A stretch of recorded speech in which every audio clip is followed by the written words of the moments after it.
Négligez-vous le trésor que représente un ami fidèle dans votre vie?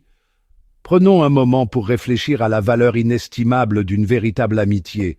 Vous voyez, beaucoup de gens croisent notre chemin, mais un véritable ami est une perle rare. Ils sont à vos côtés non seulement dans les bons moments, mais aussi lorsque les choses se compliquent. N'oubliez pas que certains peuvent être présents pour s'amuser, mais disparaissent dès que vous avez des problèmes. Un ami fidèle, en revanche, est une constante, un refuge sûr. Trouver quelqu'un qui vous soutient, quoi qu'il arrive, c'est comme découvrir un élixir de vie. C'est inestimable, et ceux qui le trouvent un trésor. Alors, chérissez ceux qui sont à vos côtés. Soyez prudent avec votre confiance, mais une fois qu'elle est gagnée, gardez-la précieusement. Un véritable ami est le reflet de votre âme, il fait ressortir le meilleur de vous-même. Choisissez judicieusement, car un ami fidèle est un trésor inestimable.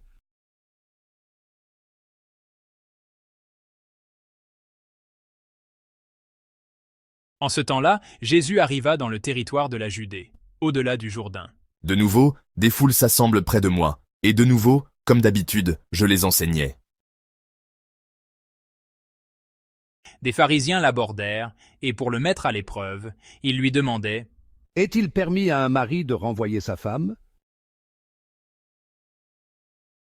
Jésus leur répondit Que vous a prescrit Moïse? Moïse a permis de renvoyer sa femme à condition d'établir un acte de répudiation. Oui, c'est ce qu'il a dit. C'est en raison de la dureté de vos cœurs qu'il a formulé pour vous cette règle. Mais, au commencement de la création, Dieu les fit hommes et femmes. À cause de cela, l'homme quittera son père et sa mère, il s'attachera à sa femme, et tous deux deviendront une seule chair. Ainsi, ils ne sont plus deux, mais une seule chair. Donc, ce que Dieu a uni, que l'homme ne le sépare pas. De retour à la maison, les disciples l'interrogeaient de nouveau sur cette question. Celui qui renvoie sa femme et en épouse une autre devient adultère envers elle. Si une femme qui a renvoyé son mari en épouse un autre, elle devient adultère.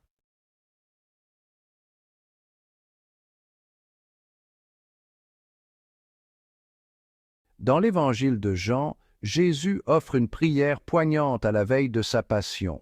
Il prie pour ses disciples, « Père Saint, garde-les en ton nom, que tu m'as donné, afin qu'ils soient un comme nous sommes un. » Jean 17, 11.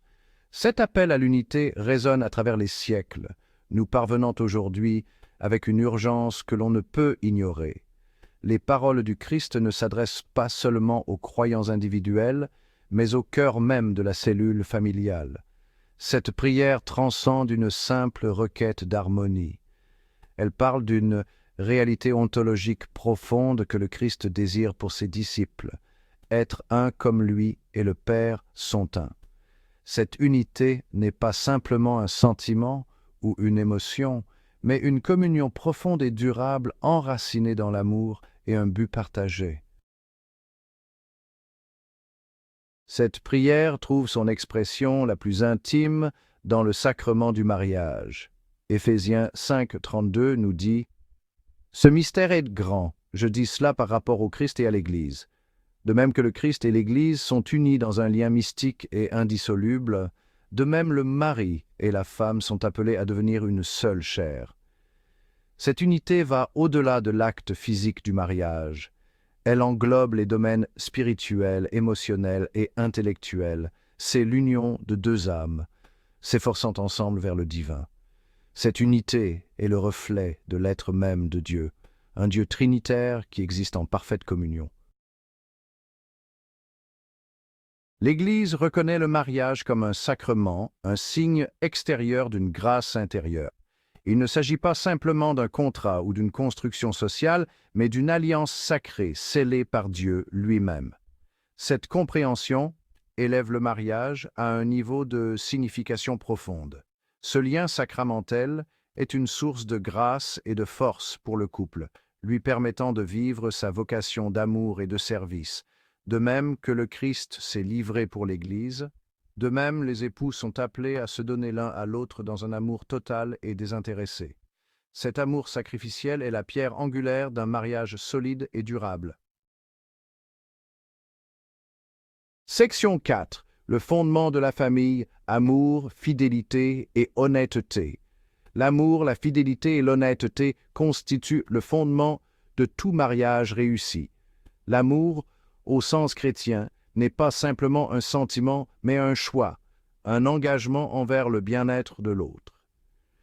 La fidélité témoigne de la constance et de la loyauté indéfectible qui doivent caractériser le lien conjugal. L'honnêteté favorise la confiance et la transparence au sein de la relation, créant un environnement où les deux époux se sentent en sécurité. Lorsque ces trois piliers sont présents, un mariage devient une forteresse imprenable, capable de résister aux tempêtes de la vie. Section 5. Famille, société et éducation des individus. La famille, fondée sur le roc d'un mariage solide, joue un rôle vital dans la société. C'est au sein de la famille que les individus apprennent d'abord les valeurs d'amour, de respect, de compassion et de responsabilité. Ces vertus, cultivées à la maison, s'étendent ensuite vers l'extérieur, façonnant le tissu social des communautés et des nations. La famille est la cellule de base de la société, le berceau de la civilisation. Lorsque les familles sont fortes, la société prospère. Lorsque les familles sont brisées, la société souffre. La prière du Christ pour l'unité est un appel à l'action, un appel à construire des familles fortes qui seront une source de lumière et d'espoir dans un monde qui en a désespérément besoin.